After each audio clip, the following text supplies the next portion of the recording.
Alright, so next we're going to talk about use of the bougie. This is a tool that you can use for difficult airways. You can see it's a flexible piece of plastic with a little hockey stick here at the end. And we're going to use that to get into the airway. The way this works, you can place it blindly or you could use it with direct visualization. If you can't get the tube in, because maybe the tube is too thick or not going where you want it to, this is much thinner, and that little hockey stick at the end is going to help you get it in. So that goes into the patient.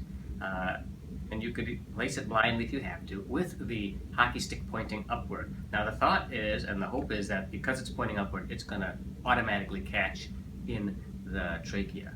Once it gets to the trachea, that little hockey stick is going to rub against all the tracheal rings, and you're going to feel a click, click, click, click, click, click.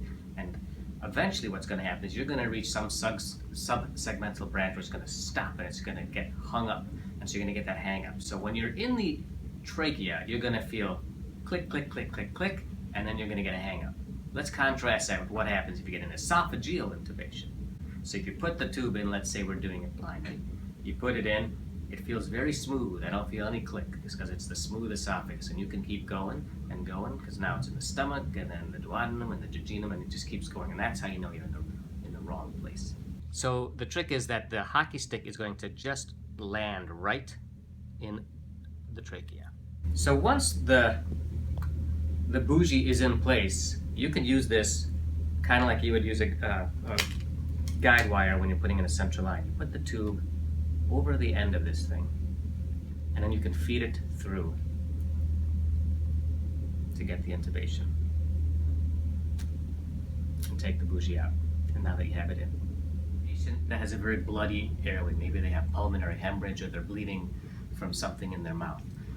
This would be a great time to use the bougie. I would preload the bougie by putting the tube on there ahead of time. And then you attempt your direct laryngoscopy, and you realize, wow, it's very challenging to see anything. But you get your bougie, and you're able to put that in.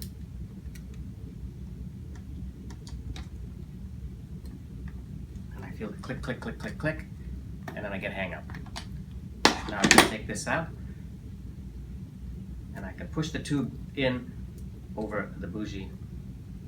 Hold the ET tube in place while I take out the bougie so it doesn't come out. And I have intubated the patient using this